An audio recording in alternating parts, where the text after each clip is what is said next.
지금 우리 한국 사회에서 부동산 또 자산 네.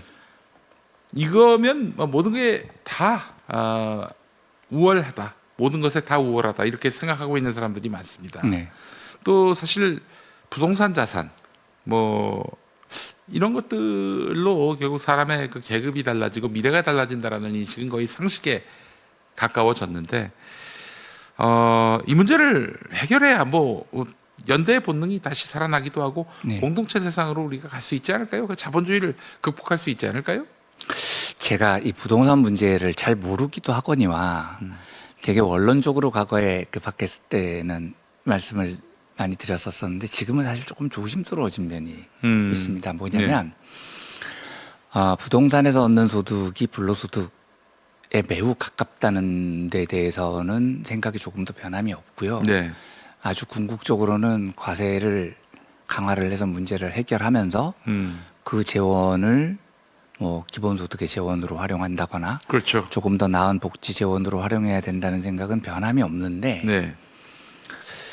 기술적으로 이 문제를 다뤘을 때 많은 민주정부들이 두 번에 망했어요. 걸쳐서 실패를 했습니다. 망했어요. 그래서 정권 내주고. 예, 그러니까 이게 이렇게 다뤄서 어마어마한 반감을 되받아서 정권을 내줄 문제라면 그 이후부터 살펴보는 게 옳지 않을까라는 싶은 생각이 드는 겁니다. 이 제도를 먼저 손을 대자고 이야기를 하기 전에요. 네.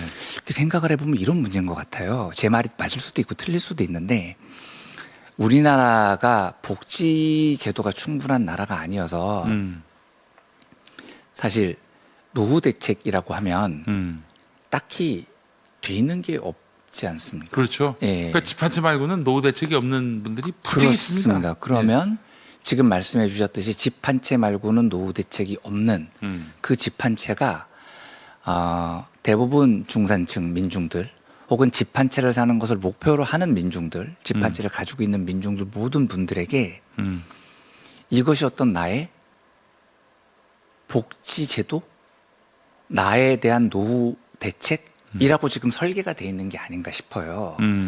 그래서 부동산의 과세를 하는 문제를 경제학적으로 접근을 하면 제가 이 책에 푸르동 이야기도 쓰고 뭐 다른 그 경제 해석사를 다룬 곳에서는 엘리자베스 매기의 이야기도 쓰고 헨리 조지 이야기도 쓰고 부동산 불로소득에 과세해야 된다는 강력한 과세를 해야 된다는 원칙적인 이야기는 얼마든지 할 수 있는데 네.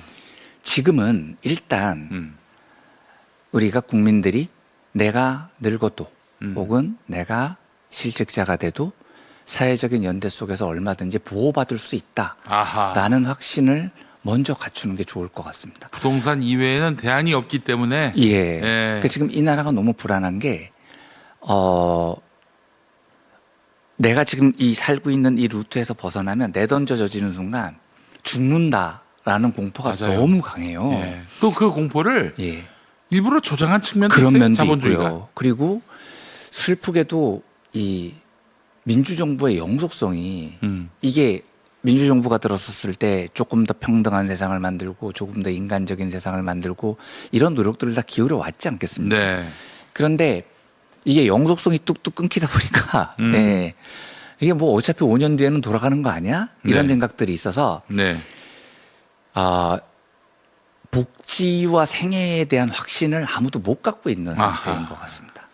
그래서 부동산 문제는 뭐 반드시 해결이 돼야 되고 불로소득 문제도 해결이 돼야 되고 이렇게 생각을 하는데 그보다 먼저 앞서서 우리 민중들이 나의 노후에 대해서 국가가 이 책에서 그 스웨덴 복지국가의 모델을 설명을 할 때도 이야기를 합니다만 국민의 집, 국가는 국민의 집이고 네. 국민들을 따뜻하게 맞아줄 수 있는 공간이다라는 스웨덴 복지국가의 모델 같은 게 조금 근접해지면 네.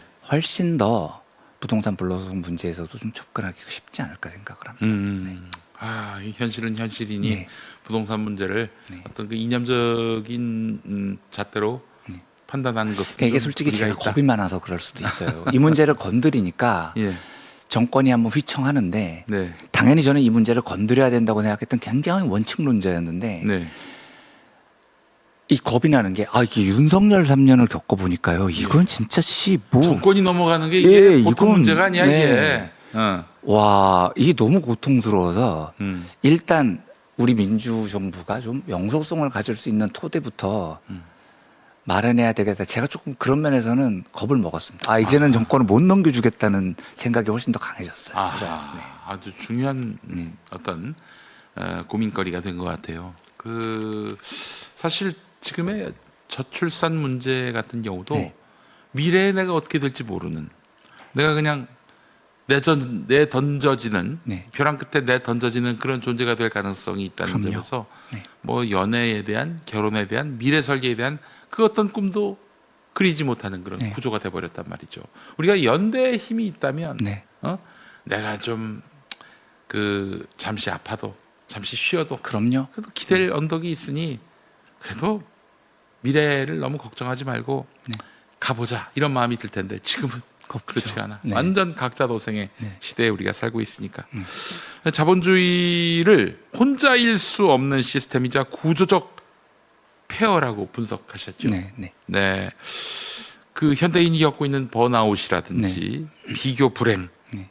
이것이 설계된 구조의 결과다. 그럼요. 이런 말씀을 하셨고, 그래서 제목이 설계자들로 이렇게 딱 나오는. 제가 지은 걸로 하겠습니다. 이렇게 하시죠. 앞으로 합의합시다. 네.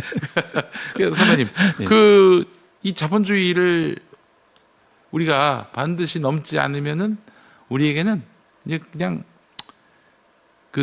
무너지는 삶밖에 없다. 이런 네, 저는 그렇게 생각합니다. 말씀이에요. 자본주의의 본질이 개인주의라면 이 파편화된 개인으로 이 시대를 어떻게 이끌고 가겠습니까? 경제 구조적으로만 봐도 네. 승자 독식 사회가 돼서 승자가 모든 것을 다 집어먹어서 네. 불평등이 강화되면 네. 인공지능 같은 건 누가 사주냐고요. 그렇지. 예, 기업들이 만든 물건은 누가 사주겠습니까? 이제는 인공지능이 일자리를 다 잡아먹을 거라는데요. 예, 사실 언젠가는 우리가 이렇게 하고 있는 크리에이터 활동보다도 인공지능이 더 잘할 수도 있고, 그래서 인공지능 회사가 그걸 다 먹어서 훨씬 더 우리보다 방송을 잘해서 뭐 우리는 아무 일도 안 해도 되고, 그래서 인공지능 회사가 막 엄청나게 부유해지고 나면 승자 독식 사회가 되고 나면 네. 그 인공지능을 시청하는 사람들은 무슨 돈이 있어서 그걸 시청할 것이며 당장 먹고 살기가 바쁜데 네. 챗 GPT한테 1년 한 달에 3만 원씩 내는 돈은 누구한테 낼 것이며, 그렇지. 이 문제는 사회적으로 해결이 되지 않으면 절대 문제가 해결이 되지 않습니다. 네. 자본주의가 말하는 파편화된 개인, 아무런 안전장치 없는 곳에 사람들을 던져놓고 패배한 사람은 죽어도 괜찮다고 이야기를 하는 구조, 이제는 승자가 10명이고 패배자라고, 저는 패배자라는 말에 동의하지 않지만 자본주의가 분류하는 패배자가 90명이었던 시대에서는 이제는 승자가 1명이고 99명이 다들 패배자일 텐데, 자살하는 사람들이 많아요. 그러니까요. 그럼 승자가 만든 물건은 누가 사주냐고요. 절대로 유지될 수가 없습니다. 지금. 네, 로버트 라이시 같은 학자가 이 책에도 나오지만